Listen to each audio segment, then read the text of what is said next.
Tonight, we're diving into a story that really taps into a primal fear. You know the one. It all starts with a simple, unsettling look, and it ends in a place you would never, ever expect.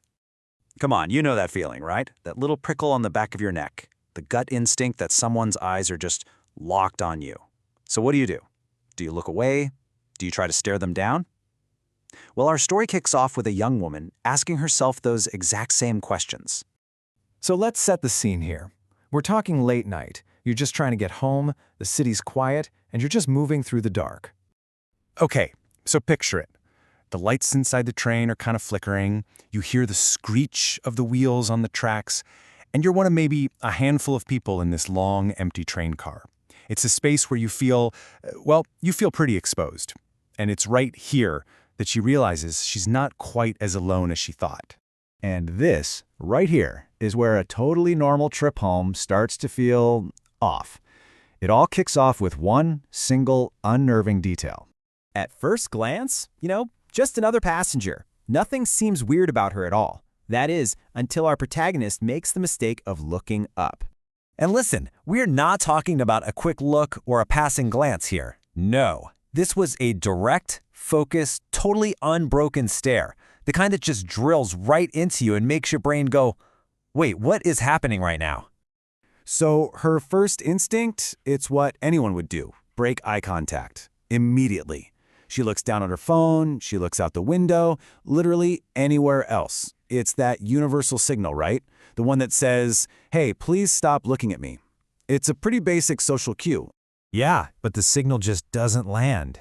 Every single time the girl gets up the nerve to peek, those eyes are still there, unblinking, intense. So what started out as just kinda awkward has now officially crossed over into genuinely scary.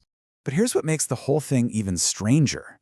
The staring woman, she isn't by herself. She's literally sandwiched between two men who seem to have no idea what's going on. They never even glance in the girl's direction, which makes the woman's laser-focused gaze feel even more bizarre. I mean, why is she the only one looking? Just when the tension feels like it's about to snap, the train doors slide open with a hiss. A new person steps on, a tall guy in a trench coat, and he takes the empty seat right next to our terrified protagonist. Now, for a split second, you might be thinking, oh, thank God, another person, a buffer. But let's be real, in a situation this weird, a new person could just as easily make the threat even worse. And this moment proves it. The woman is completely fixated. The new guy sitting down doesn't matter. The world around her doesn't matter. Her gaze is still locked onto the girl, and the fear just cranks up another notch. This isn't just a stare anymore. It feels like she's a target. So the train starts to slow down for the next station. And just when the girl feels like she absolutely cannot take it anymore, the whole situation just explodes. But not in any way that she or you could have possibly predicted. Okay, let's just walk through this because it happens in a flash. The man stands up, looks for all the world like he's just getting off at his stop, but then, bam, without a single word, he lunges, grabs her hand, and with this incredible force, he literally yanks her out of her seat and onto the platform just as the doors are opening. It's violent, it's shocking, and it is absolutely terrifying.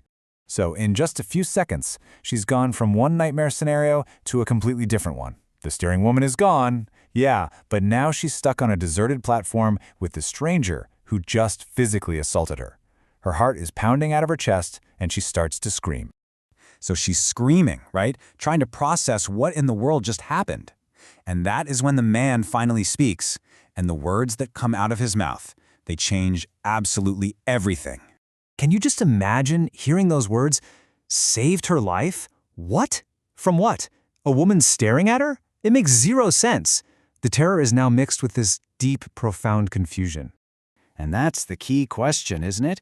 Her mind is just racing, trying to put the pieces together. The staring was creepy for sure, but life-threatening? How on earth could this man justify what he just did? He starts to explain, and his voice is surprisingly calm after all that chaos. He points the finger back towards the train, which is now just a smear of lights disappearing down the dark tunnel. And there it is, the twist, that intense stare. It wasn't a threat. It was a death mask. The woman wasn't looking at her. Her eyes were just frozen, locked by chance in the girl's direction. And then, all at once, the whole horrifying picture just clicks into place. The woman had died right there in her seat. And those two men? They weren't ignoring the situation, they were desperately trying to manage it. They were propping up her dead body, trying to deal with this grim, awful discovery without causing a total panic. The danger was never the dead woman, it was the two men hiding a corpse in plain sight.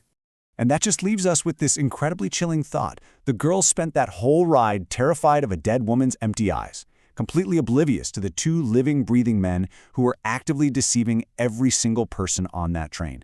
It really makes you wonder, doesn't it? How often are we staring at the wrong threat, totally blind to the real danger that's sitting right next to us?